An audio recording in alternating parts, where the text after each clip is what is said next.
Day 84. Here the other guinea pig cheered, and was suppressed. Come, that finished the guinea pigs, thought Alice. Now we shall get on better. I'd rather finish my tea, said the Hatter, with an anxious look at the Queen, who was reading the list of singers.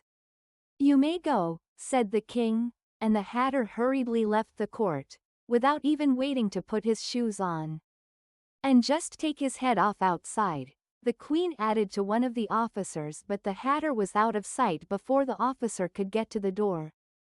Call the next witness, said the King. The next witness was the Duchess's cook.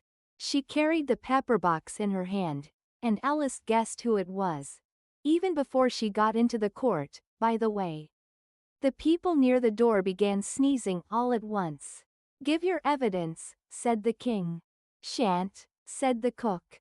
The King looked anxiously at the White Rabbit, who said in a low voice, Your Majesty must cross-examine this witness. Well, if I must, I must, the King said, with a melancholy air, and, after folding his arms and frowning at the cook till his eyes were nearly out of sight, he said in a deep voice, What are tarts made of?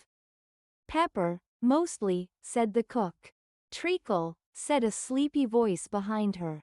Collar that dormouse, the Queen shrieked out. Behead that dormouse. Turn that dormouse out of court.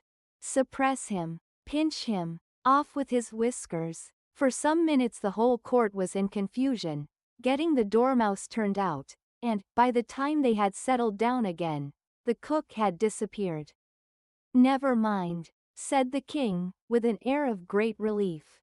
Call the next witness. And he added in an undertone to the Queen, Really, my dear, you must cross-examine the next witness. It quite makes my forehead ache.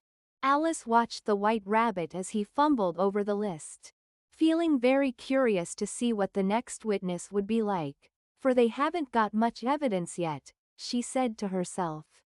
Imagine her surprise, when the White Rabbit read out, at the top of his shrill little voice, the name Alice.